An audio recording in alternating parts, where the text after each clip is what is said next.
les alternatives à la détention. Rétention. Madame Cécile Untermeyer. Merci beaucoup, Monsieur le Président. Merci. Bien sûr. Elle arriverait. Merci beaucoup. Madame la Présidente, le constat, il est terrible. C'est vrai qu'année après année, vous venez devant nous dénoncer une situation que nous connaissons et vous voyons bien que nous n'avons pas trouvé les portes de sortie. Je voulais vous poser une question sur un sujet qui va revenir à l'Assemblée nationale, qui n'est pas dans votre rapport, mais qui est sur le site, et qui concerne les tests osseux, auxquels il est fréquemment recouru pour déterminer l'âge d'une personne. Et donc, vous appuyez sans réserve les recommandations du Comité des droits de l'enfant, tendant à l'abandon d'un examen dont la fiabilité est largement et depuis longtemps contestée par les scientifiques. Je vous cite.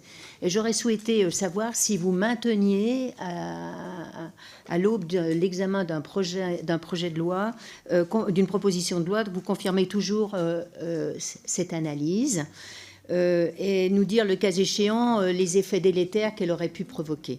Ma deuxième question, c'est d'abord un remerciement de nous alerter sur le statut de l'enfant. Je pense que nous sommes en deçà par rapport aux préconisations de la Convention internationale des droits de l'enfant. Nous sommes très en deçà, tant dans la société que dans la prison, qui en est le reflet.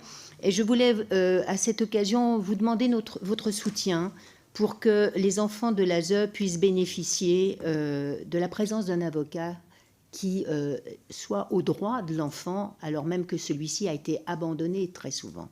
Il est seul, et ce n'est pas dans une confrontation uniquement avec le juge que la solution la plus adaptée doit être vérifiée. Il y a un suivi, il y a une importance majeure, me semble-t-il, à ce que l'avocat soit présent auprès de l'enfant abandonné, fragilisé, et la Convention internationale des droits de l'enfant nous le commande.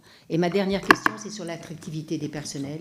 Moi, j'ai très peur qu'on n'ait plus personne qui veuille travailler à la fois et dans les